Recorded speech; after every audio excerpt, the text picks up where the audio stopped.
Good morning. Good morning. It is such a beautiful day in our village. I want to thank you for joining us. I always look forward to this special event. And I think part of the reason is that I was part of the 1993 steering committee. When we first started, I was the assistant superintendent in Pine Bluff School District, responsible for elementary and human resource development. So I got invited to be part of the original group. So it's so special for me. I will tell you this, that first of all, would you silence your phones? Please do that if you have not done that already. Forgot to tell you that. I will say that you can look forward to a full day of learning and sharing at this conference. And I can tell you another thing. You will learn a lot here, and there is no finishing line for learning. As long as we have this conference, and as long as we are alive, we will be learning. So you can bet on that. This is our first session, and you didn't come here to hear me talk all morning long, so we're going to get down to the business. We're going to start by having the official greeting from our illustrious visionary leader who continues to make a difference in Pine Bluff and also the state of Arkansas. So he oversees the pride, and he is our leader. Give a big hand for Dr. Lawrence B. Alexander. Good morning. Good morning. Thank you, Dr. Wright, for that introduction. On this morning, it is a beautiful day, and we're excited about what is in store here today. It is my great pleasure to greet you, to welcome you to the annual Mary E. Benjamin Conference on Educational Access. This conference has been an integral part of the enrichment of the University of Arkansas at Pine Bluff for 26 years.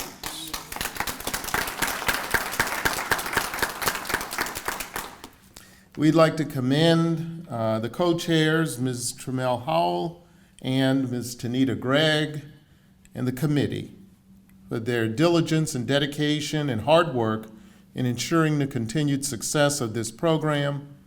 Last but certainly not least, we recognize the vision, the foresight, and the hard work early on to establish this conference. We recognize Dr. Benjamin for being the moving force behind this conference and for her many years of service and commitment to education. Dr. Benjamin.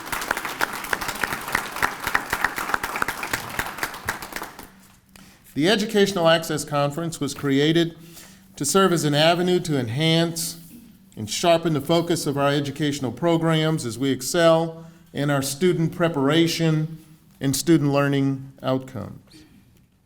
The theme this year is the most appropriate one for our state. That theme is the future of public education in Arkansas, making the grade. It's a very serious topic for our public schools, especially our public schools locally here in Pine Bluff and Jefferson County. It's serious because we need to look no further than the most recent school and school district grades that were released by the state of Arkansas. Improving those grades is going to take the support of all of us. As Dr. Wright said, the entire village. We all have a role to play. And it begins with discussions like those that you're going to have here today. So therefore, I'd like to thank all of you for coming and supporting the Mary E. Benjamin Conference on Educational Access. Keep on pushing. Keep on pushing for the success of our students and our schools. Keep on supporting our leaders and our teachers and our counselors in our schools and our parents. Keep on pressing for those partnerships that foster the growth and the development of even greater opportunities for our districts. Thank you, all of you, for all that you do for the success of our students in education at all levels of education. Thank you. Chancellor Alexander, thank you for those words of wisdom. You notice that I didn't say, which I'm used to saying, that the program will proceed as printed, but I wanted to say a few words, and it will after Dr. Benjamin speaks. But I wanted to say a word about Dr. Benjamin. I honestly do know her up close and personal, and I will say, as Dr. Alexander has said, that she was definitely the founder of this great conference. It was her vision and leadership that began the first conference, Access Conference. And although Dr. Benjamin is not here physically every day, she remains connected to us and definitely connected to this conference. She will now speak her truths and energize us in her own way, and she will be followed by Mr. UAPB. Good morning. It's a beautiful morning, a great day to be at the University of Arkansas at Pine Bluff. Our mission includes outreach. We are a land-grant institution, and as a land-grant institution, it means that we work well beyond the walls of this particular campus. And this conference is an example of the compliance with our mission. And today, I'm exactly excited. I wrote it in my remarks, in my welcome in the book. A quarter century, that's a long time. Think back, you all, to where you were 25 years ago. Probably a few people in this room weren't even here. And this conference continues a quarter century plus a year. That means we are on a roll, and I was so glad to hear Dr. Wright said that there's a continuing commitment to this conference, so we can expect it to go on and on and on. My remarks this morning are sort of in three areas. I want to talk about how we started, why we started, and where we are. And I'm going to be really short because we have a keynote speaker. But how we started was, we were in the Office of Academic Affairs, and we were looking at unconditional admission. How could we get students here ready to go, not needing remediation? And we wrestled with that idea in the Deans and Directors Council. And I want to ask all of those members of the Deans and Directors Council that were back there 26 years ago, almost 27, when we were planning, to stand up, because it was a collective idea. If you were on the Deans and Directors Council, stand up. And I see one that he needs to be on his feet. All right, there they are, there they are. I want to recognize them because it was a labor of love, and it was walking out on faith that we said, as a university, we need to help make sure that when we get those students out of the public and private school system, that they are ready for regular college admission. And then, you know what? I read the Gazette Sunday, and they were talking about the performance of students and still concerned about remediation. And they thought up things like blended courses to try to bring the students through in about 4 years. So that means you are giving them remediation and the regular at the same time. What do you think about that? You're going to do two, the remediation and the regular class all at the same time, and you weren't ready for it from the start. So what I'm saying to you all, the work continues. We are still looking for the silver bullet. We're still trying to figure out how to get those students here ready for regular and challenging college courses. And so it is today, so appropriate for the theme that you have. It is not just about here in the Arkansas Delta. It is about throughout the state of Arkansas. It is about throughout the nation, because in many inner city schools and all, the problem still continues. So that's kind of where we started from. Now, where are we going? We are going to hear today from the new teachers, I hope. We look forward to that panel to see what are the innovations that they are looking for. We don't believe that we have all of the answers, but we believe that collectively we can come together and make that happen. And so I want to extend my sincere thanks to the Planning Committee, Mrs. Gregg and her team. And we do this all the time, but sometimes some people have to sort of tip out. So I want to ask the Planning Committee to stand up right now. Stand up so we can see who put this conference together, and let us applaud you. Standing Planning Committee. Thank you so very much. And then finally, I want to thank each person who made it important today to be a part of this conference. Your presence speaks millions to your commitment to education and your commitment and your belief that if you come to the University of Arkansas at Pine Bluff for a conference, you're going to get some good information. And so the only thing I ask you to do is sit back, relax, network, and when you leave, share this information with others, and let us all remain committed to the advancement of our young people, our culture, this university, and the United States of America. Thank you so very much. Sometimes you can speak too quickly. I said it would proceed as printed, but I just had to say that I told you that Dr. Benjamin would speak her truths and that she would energize us. And she has certainly done that. So come on, Mr. UAPV, and followed by Ms. Gregg. Good morning. Good morning. My name is Blake Connor, and I serve as your 2018-2019 Mr. University of Arkansas at Pine Bluff.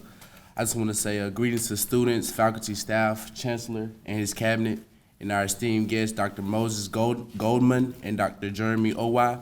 Thank you to everyone who took the time out to attend, and welcome to the annual Mary E. Benjamin Educational Access Conference. On behalf of the student body, I would like to welcome you to our campus. This year's conference is focusing on enhancing education in Jefferson County, Arkansas, which affects the UAPB community. It is my hope after this conference that attendees will walk away with tools to better serve our students within the community. Please enjoy the conference, and again, thank you for attending. Thank you. Good morning. Good morning. I'm going to give you a brief overview of the conference today, and along with that, I will take a few minutes to introduce my co-chair as well as we proceed. We have a little time adjustment, but we think that we will be able to pick up with the breakout sessions as they are printed in the program. So we will have our keynote speaker this morning, Ms. Coffman, and then our first workshops, and I hate to do this to you all, but you're gonna have to make some choices because we have more than one breakout session going on at the same time. So you may have to flip a coin, you may have to read the bios of some of the presenters and make that decision. But we will have a breakout session called EDU for Math and Science, and that will be in room 103. We will have breakout session number 2, which is Double D, Data and Determination, in room 109. Then we will have a break, and our final workshops or breakout sessions for the morning will be Improving School Climate to Increase Student Achievement in room 109, and Tips for School Safety in room 103. So as you look through your program this morning, I hope you enjoyed those morning programs, and then we will continue on with our luncheon and continue in the afternoon sessions. Thank you so much. And at this time, I would like to present the other co-chair, Ms. Tremel Howell, and and give her an opportunity to acknowledge you if she so chooses in her own way. Thank you. Good morning, good morning, good morning. I just want to thank you guys for coming out. This has been a wonderful experience for me to co-chair with Ms. Gregg. We are great friends, but you know, when you're going through setting up a conference, you know, you have some trying times. But we have made it through, and I'm glad that you guys took the time out today to come and experience this wonderful workshop with us today. So have a great time and ready for our sessions. Dr. Pamela Russ, the interim dean for the School of Education, is next on the program, and she's new actually to the Arkansas community. I just won't say Pine Bluff, but to the Arkansas community. She has really hit the ground running with new programs and new ideas, and I will say this about her, she is definitely a real advocate for and friend of education. So Dr. Pamela Russ, the interim dean, will introduce our keynote speaker. With a little bit more enthusiasm in that clap. Whoa! Let them know who the boss is. Good morning. It's a pleasure to be here. 26th Annual Conference. It's my pleasure to introduce Ms. Deborah Coffman. She is the Assistant Commissioner of Public School Accountability. Ms. Coffman assumed her role as Assistant Commissioner for Public School Accountability July 1st, 2017. As Assistant Commissioner, Coffman oversees a division that provides schools, improvement, performance, and equity assistance, as well as desegregation and standards assurance monitoring.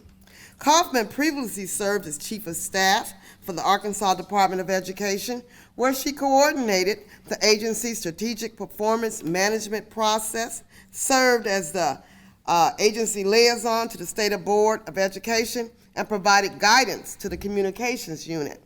Before she accepted that position, Coffman worked as ADE's Director of Professional Development, collaborating with many stakeholders to provide quality professional learning opportunities to Arkansas educators.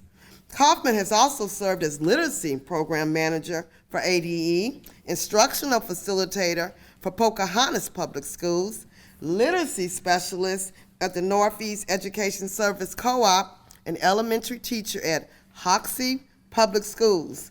She holds a Bachelor of Science in Education and a Master of Science in Education from Arkansas State University at Jonesboro. In addition, she has served as an adjunct professor, GED instructor, and private school educator.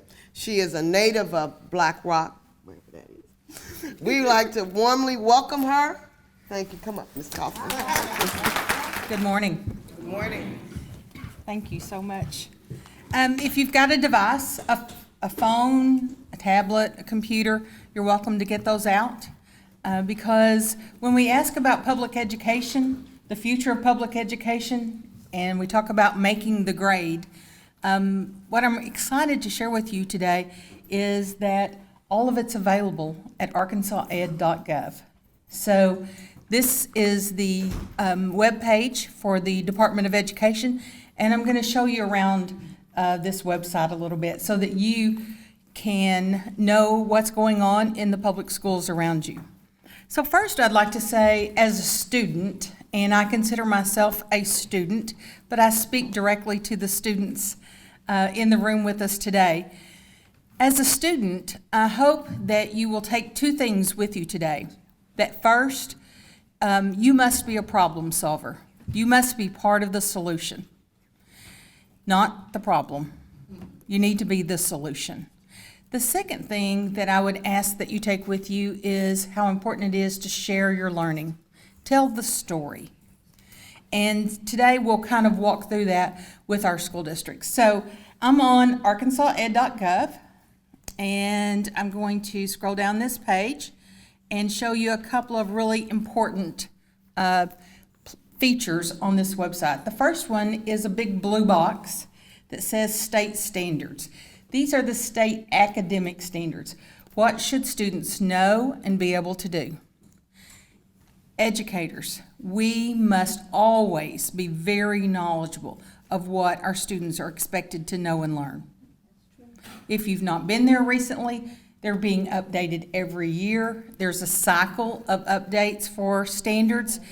Educators from across the state are involved in that. We would love to have you volunteer to be involved in that, but it's important that that is your first and most important documents that you read. What are the expectations? For those new educators, learning about licensure, keeping up with the changes in licensure, the expectations for licensure. The thing that's so powerful about our profession is the ability to hold a license to be an educator in Arkansas. The next two buttons that I'm really a part of that I want to share with you is the turquoise box. It's the ESSA, Every Student Succeeds Act, formerly known as No Child Left Behind. It's been reauthorized by different names, but it's always been the Elementary and Secondary Education Act, ESEA, which is a federal act to ensure that students across the nation are getting a quality education. Our contract with the federal government, we write a contract for federal funds that come into our state for public education. Our contract is posted on this page, and let me take you there. I'm going to click Learn More, and it's going to take us to our ESSA webpage. You can see our very latest contract with the U.S. Department of Ed posted here. You can see all of our communication with the Department of Ed. That contract was developed by going across the state and asking stakeholders, what's important to you? What makes a quality education? So as we talk about making the grade, what do grades mean? What goes into making the grade?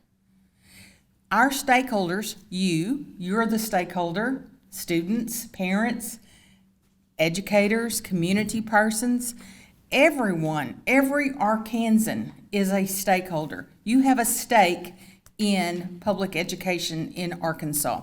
Stakeholders from across the state told us what they valued and how we should grade our schools. So in this contract, you will see information about how we look at our schools, how we hold our schools accountable. There's a document on here called Informational Documents that's going to take you to a second web page that's going to give you a lot of really specific tools. And as you go down there, I'll kind of walk you through what some of those are. These are just simple one-pagers. That contract with the federal government, our ESSA plan, is quite lengthy and it's quite technical when you read it. But if you want to just kind of boil it down and say, okay, what is ESSA? I can go right here to number 11, and we numbered them so we could talk about them. Number 11, what is ESSA? It gives you a short one-pager. How are schools grouped? Our stakeholders said we don't want to compare high schools to elementaries. We want them to be grouped into three groups, elementary, middle, and high school. And because we have so many different grade configurations in the state of Arkansas in our schools, you can go here to see how the schools are grouped. You can then look at our ESSA School Index. States got to determine, based on their stakeholder feedback, what was important. And our stakeholders said that they wanted an index. That index would contain 5 major components as required in our contract with the federal government. We had to include achievement.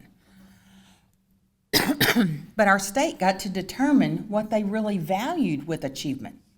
Our stakeholders said that being ready was important.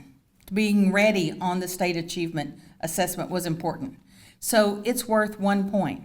But they said for every kid that's exceeding, we need to give more. But what about those kids that were close? Our state said we value that. So in our determination of weighted achievement, we gave a half a point for kids that are close, a point for kids that are ready, and a 0.25 for students that exceeded. When the group that exceeds is larger than the group that needs improvement, which has made a really fair achievement system. Our stakeholders also said that that should be 35% of the overall score, because what our stakeholders said was growth was what was really important in the state of Arkansas. And growth is the calculation that doesn't have any influence based on poverty. And because we are a poverty state, we wanted to really think about how do we have a score that's not based on poverty. Our growth scores are based on individual students and how much they have grown based on their own growth history. What's my expected growth? So if you see a score of 80 on growth, you know that school is bringing the students along at their expected pace. Now, would we like to see a little above 80? Yes, because that means they're moving them above expectation, and that's what we're striving for. Our English learner proficiency is folded into our growth in our calculation, and that is half of the score for elementary and middle schools and 35% of the score at high school. Graduation rate takes up that other 15% in high school, and graduation rate is critical. We have schools that have 100% graduation rate, and we have some schools, a few, that are less than 67%. That's unacceptable. Those two, the schools that have been identified that were under 67%, boy, they put a plan into place quickly. But it's not something that you can change overnight. Graduation rate is something that gets started when the student becomes a ninth grader. So you have to make a systemic change in your district to ensure that your graduation rate is high. And finally, 15% of the score is from your school quality and student success indicators. And every state got to describe their own success indicators. We, in Arkansas, identified ours by talking to stakeholders. What's important to you? And I'll show you some of those as we go along. So I'm back out to my informational documents webpage.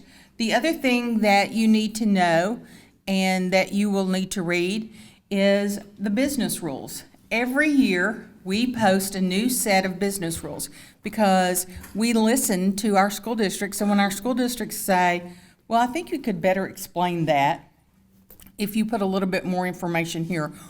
Or we have a question about the calculation of the ESSA School Index score. So we're always working to be better communicators with the school districts and with the public. So you'll see in number 20 on this list was the 2017 business rules. Number 21 is the 2018 business rules. We're working right now to get the 2019 business rules out that will go out for the next school year. So we're constantly working on those pages, and we invite you to read any of these materials. Thank you so much. We invite you to read these. We invite you to share these. Thanks. Email them to your friends. Talk about them. That's what we need. We need you sharing information about learning. When you hear someone talking about a school, I need you to know about a school. And the way to know about our school is to come back to our homepage and find the green box in the center of the page. It's called My School Info. You can just Google My School Info, or you can come to the arkansased.gov webpage and get to My School Info. But here's the thing I would encourage you to know is if you're going to be part of the solution, then you really need to know about the school district. And so if I said, if you think about yourself as a learner, are you a good student? Are you a good student of learning? What is a good student of learning? Is it someone who makes straight A's? Is it someone who maybe takes a challenging course because they want to learn more? Is it someone who sometimes fails but gets right back up and persists and questions and strives to learn more?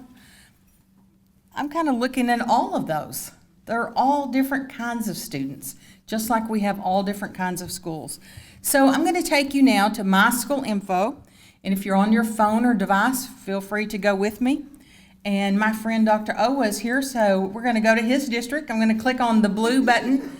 I'm going to click on district, and I'm going to type in Pine Bluff. It's going to pop up instantly, Pine Bluff School District. I'll open that up. And when I click on this little green box, this little search feature, that's there. Our stakeholders asked about, why is that there? Why can't you just hit return on your computer? That's the same as saying I am not a robot. When you know to go to the green button, it saves that extra step. So we're going to click on that, and it's going to pull us up into My School Info. And I'm going to check, yes, I have the right district at Pine Bluff, Arkansas. So I'm going to open this up, and now I'm into the data. And just like that student I talked about, that could either be a straight A student or it might be a student that failed, but they are persisting to improve and to learn more. Those are our schools. And so I asked you at the beginning to be a part of the solution and to share your love for learning. And that's what we ask our schools to do. And I ask you, when you're talking about our schools, that you do the same thing. If you're part of the solution, then you are out there working to make our schools better. If you're part of the problem, you're on a blog saying how bad our schools are. That serves no purpose. It doesn't help us get any better. So if you're a part of the solution, you're learning about our schools and you're figuring out how you can be a part of the solution.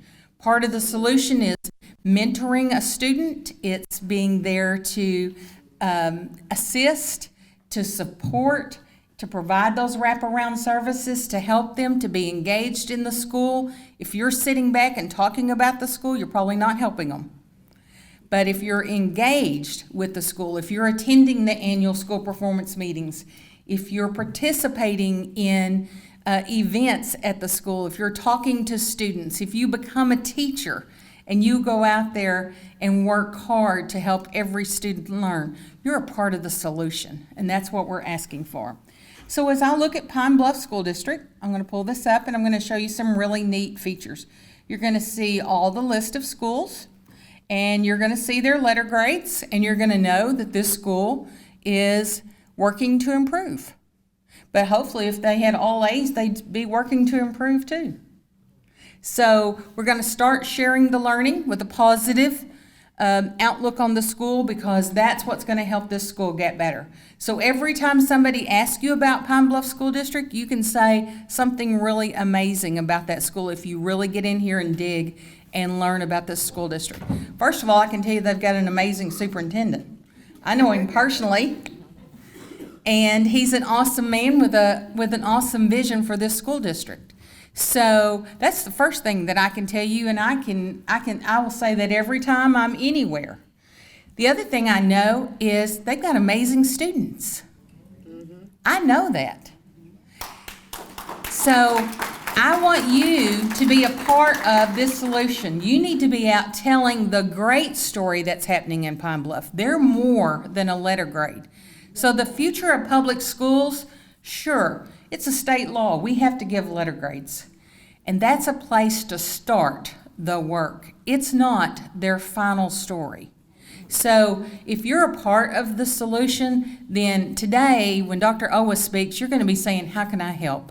How can I be a part of the solution, not continue to sit back or wait and let somebody else do the work? I'm encouraging you to step up and help. So I'm going to take you into, we'll go to Pine Bluff High School. Anybody a graduate of Pine Bluff High School? All right, there we go. There we go. Hey, something's working at Pine Bluff High School, right? Absolutely. So with any school district, there's information. With any school, there are statistics. You can just click on these tabs and look at what's going on in that school. There's a school rating. This is just a one quick, easy overview to get the conversation started. And when you look at this, it's going to give you some information at the top. It's going to give you the state information. And the state information, the state accountability requirement is that the Department of Ed provide a letter grade. And I want to tell you a little bit about that rating scale over to the right-hand side on the very end. That rating scale is not your typical 90 to 100. But our stakeholders worked on this. For 6 days, stakeholders came in and looked at the scores that it takes in each one of these components. And they looked at what do they value in an accountability system.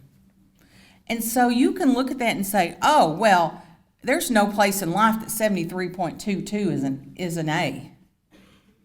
But if you really understand what goes into these scores, a growth score, an excellent growth score is an 80. It has to be set that way so that students that are really excelling have a range to show you how they're excelling. If we had set the expectation at 100, then half or more of your kids couldn't even indicate the progress that we're making. So when you total up all of the scores within this index, because they're not all the same size, it doesn't total up to a number that would fit in a 90 to 100 scale. If that had been the case, it would have been easy, and I'd had 6 days back in my life. But instead, we had 6 days of hard work of stakeholders from all over the state coming in and getting in there and studying our index and determining what we value in the state of Arkansas. So I can speak with confidence that if your school makes a 73.22 on this index, it's rigorous and you deserve an A. So I want to start right there with setting our mindsets of not all scales are the same size. That's right. Okay? So that's the first thing. This one just says, hey, look, we're very close at this high school to moving up to another letter grade. We're so close. As I scroll down, I'm going to start on this page is by asking myself some questions. When I look at the overall school index for all of the students in Pine Bluff High School, I can see that little dotted line is the state average, and I can see, okay, we've got some growth to make here. Okay, but it's doable. And then I scroll down and I look at 6 subgroups. What I can tell you is these 6 subgroups are predetermined by the federal government. So that's one of the questions that we get asked quite often. How did you select those? We didn't select them. The feds tell us what we need to put into our accountability system. These are the 6 subgroups. The questions that we're asking here is, are we serving all students? Are we serving some students better than others? So we really need to examine our practices. And if you're a person that's going to be a part of the solution, then you're there helping to say, oh, look, our students that live in poverty are going to need some extra support. Maybe our special ed kids need extra support. Maybe some of our English learners may need extra support. But that's what this document does. It gives you just that one fast, easy page. But for the people who really want to know, they click the last tab, and it's the report card. This tab gets in depth. It tells you all the waivers available at that school. It tells you discipline, a big breakdown of the discipline. It gives you the ESSA School Index. And if I click on that ESSA School Index, it's going to give me the federal accountability breakdown. And I want to show you very quickly some cool features. First of all, One of the nice things that you can do, I can't remember what this data is all about. I can click that orange button in the middle that says Overview. It's going to take you back to that page on informational documents that says, what is ESSA? Remember that one? It's a one page that gives you all the information. It's going to give you the score, but it's also going to begin to break down the data. So you can find your school right here on the little black line. But you can look around and say, who are these other schools around me? And maybe I can begin networking. I can change it from a chart to the actual numbers and change back at any time. I could look at multiple years to see how we've been doing over time. I can change this drop down and I can look just at weighted achievement. I could look at just value-added growth. I could look just at graduation rate. Let's see how they're doing at graduation rate. Some room for improvement. How can you be part of that solution? What can you do to mentor, to help a student stay in school and stay on time with their credits? What can you do? How can you be a part of that? Maybe you can't come to school and help, but maybe you're speaking to kids during church. Maybe you're speaking to them after school or on the weekends at the ball game. There's a lot of ways to mentor our students and to be a positive experience in their life. Once again, you'll see a button that gives you a drop-down information. And then I want to show you one more really cool feature. I may show you a couple more, but I'm going to show you one that's really cool. On the School Quality and Student Success Indicator, not only can you learn about it on the purple button, but right underneath it is another drop-down. And when I drop that down, I'm going to see all of the components that went into that School Quality and Student Success Indicator. And so if I want to say, well, how are they doing in science? I can quickly look at that. How are they doing with on-time credits? Let's see if that's where we have some room for progress. So this is kind of how we are in comparison to all of the other high schools. So maybe we've got to make some changes starting all the way back at 7th and 8th grade in our preparation. 9th grade, making sure our kids are on track, that we're not waiting for them to fail to go into credit recovery, but maybe instead we're providing some pre-teaching to help them succeed. Lots of ways to change these scores. So, as you're thinking about this, you want to learn more. You learn the business rules that we talked about earlier. You can share these reports. You can download these reports. You can compare them to other schools. You can get into the analyzer and go as deep into the data. You can look at statewide data. My School Info is just our transparent system to say, in accountability, there should be no surprises. Last week, we released the school report card. So the letter grades had been out since October, but what's new in this report card is data that includes all students. So our high mobility kids are included, everybody's included in this, and there are no weights. This is not the accountability report. This is just the facts, man. You go here to really dig into what's going on in that school. And so when I open up graduation, So when I open up graduation rate, what you're going to see that's different here is you're going to see it broken down by a whole lot more subgroups. Because Dr. Owa doesn't just want to raise the graduation rate, he wants to really identify where the progress can be made. Are we missing a certain group of kids? Then he's going to drill down with data that he has to say, what am I doing for these kids in 9th grade so that they're on track and ready to go? That's what problem solvers do. That's what people do when they're a part of the solution. They know the facts, and then they get in there and they do the work to change the learning opportunities for kids.